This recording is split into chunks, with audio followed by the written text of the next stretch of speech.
Hey, good morning, everybody. Mac Kerfman here with Max Java Coffee Roasters. Welcome to another edition of All About Coffee. Yesterday, we talked about the 5 stages of the roasting process. And we talked about that little coffee bean that it starts off with about 300 different chemical compounds in it, and going through the roasting process, at the end of the roasting process, it has about 1,000 different compounds in it. Now, in fact, some researchers have theorized that there could be as many as 1,200 chemical compounds in that tiny little coffee bean. So you might be saying, kind of interesting, but what difference does that make? And I talked about those chemical compounds, or that adds those layers of taste. And that's, for me, that's what the exciting part of the coffee is, those layers of taste. In fact, you might kind of compare, think of comparisons. Well, how does that compare to other foods that we might eat as well? So chocolate, one of my other favorite foods, the chocolate has about 350 different compounds. Some of my friends tease me a little bit. They give me a hard time about describing coffees, much in the same way that wine aficionados talk about their wines. In fact, I have more of a right to talk about coffee in that way because wine only has about 150 different chemical compounds compared to the coffee's 1,000 or more. So I have more of a right to talk about coffee that way. So, what else is in coffee? So, what are those chemical compounds that make up the taste of coffee? In fact, the big one that we might talk about, right? The big one a lot of people drink coffee in the first place is what? Yes, caffeine, right?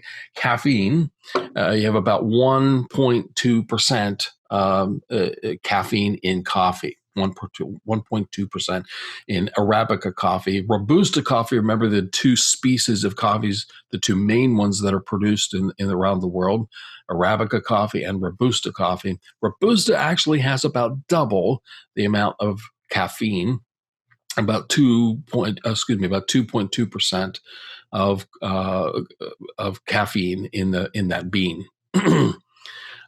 So caffeine. You have other compounds as well, like minerals. Minerals make up between 3 and 4%. Lipids or oils, 12 to 18%. Proteins, 11 to 13%. Something called calorogenic acids. Look, Mom, I'm talking about chemistry.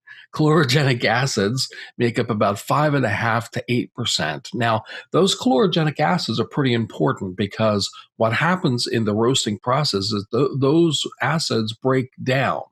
We talked about those 5 levels yesterday of the roasting process. At the Maillard level, which is the first stage, those calorogenic acids begin to break down. And the further into that roasting process you go, those break down even further. They break down, in fact, to 2 different acids.